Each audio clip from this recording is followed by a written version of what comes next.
the Nation address. We go live to Cape Town, the City Hall being readied for the Sona tomorrow night. Kathy Mokhachana, nice to see you in Cape Town this evening. What's happening there?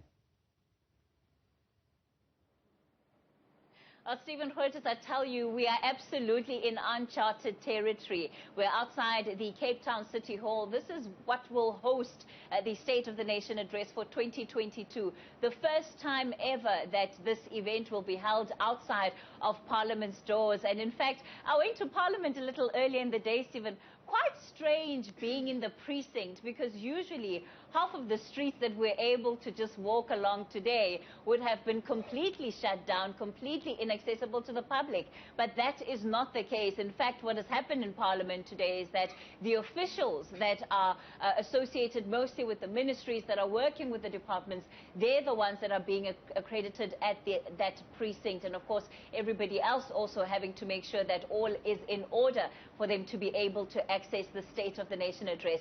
How will it all work? Well, we'll have to wait and see. But if you're in this part of town, you have no doubt that there's something different happening. Coming up, you can already see some of the military vans that are parked alongside the road. There's an absolute presence of police, and I guess that's no surprise. Ziyanda Ngobo is in studio with me. She, of course, has been watching the developments this side of town. Ziyanda, perhaps the big issue really now that is concerning the men and women who are outside this precinct. We're seeing the soldiers. We're seeing a very heavy presence of police.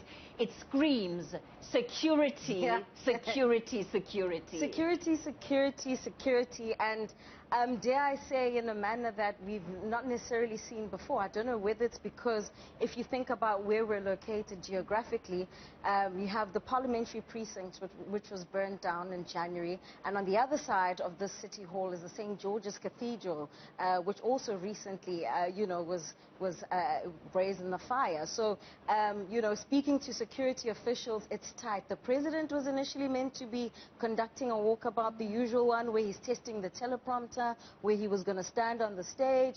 That didn't happen today. No real reasons given. I don't think we should read too much into it, but certainly the circumstances that we find ourselves under, in this State of the Nation address is unique, but also unique in the sense that let's look at the history of this particular building. There's that statue of Nelson Mandela that was erected in 2018, but this is because on the 11th of February, this is when he gave his first speech. I mean, basically declaring the end of apartheid, and when he was released from prison. So, historical significance. Cyril Ramaphosa, a significant moment, full circle in many ways. He was holding that mic.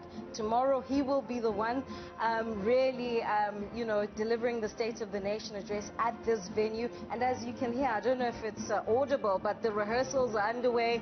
That's when, the military band will be walking down this street. But certainly when it comes to the security, as you've mentioned, definitely no chances being taken. One gets the sense that there's been a lot of effort made to not skimp on the pomp and ceremony. So we're seeing that those that are part of that parade that takes place are walking the streets up and down. They're practicing for tomorrow. We're seeing the cannons on the other side of the City Hall in the park, and of course those will be part of the procession tomorrow. So certainly there seems to be a sense that they very much wanted to still have the look and feel of a State of the Nation address, albeit in a very, very different form. Certainly, even the military fly past, there was a rehearsal earlier on, so all of that pomp and ceremony will be taking place. But I wonder then, when you and I are in this space, and the mood of the country,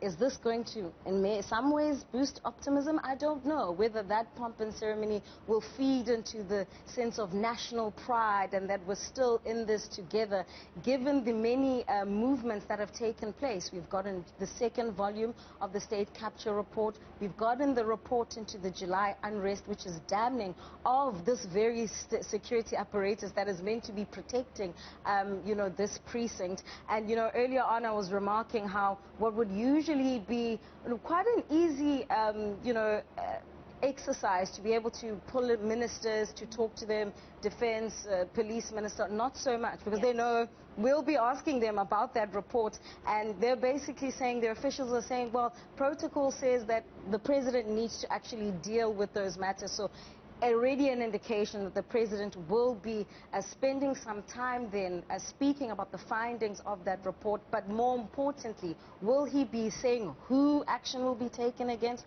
what action will be taken, how safe are South Africans going to feel after the president delivers that State of the Nation address tomorrow? All right, Zenda, we're going to leave it there, but just for now you can expect plenty more coverage from the team.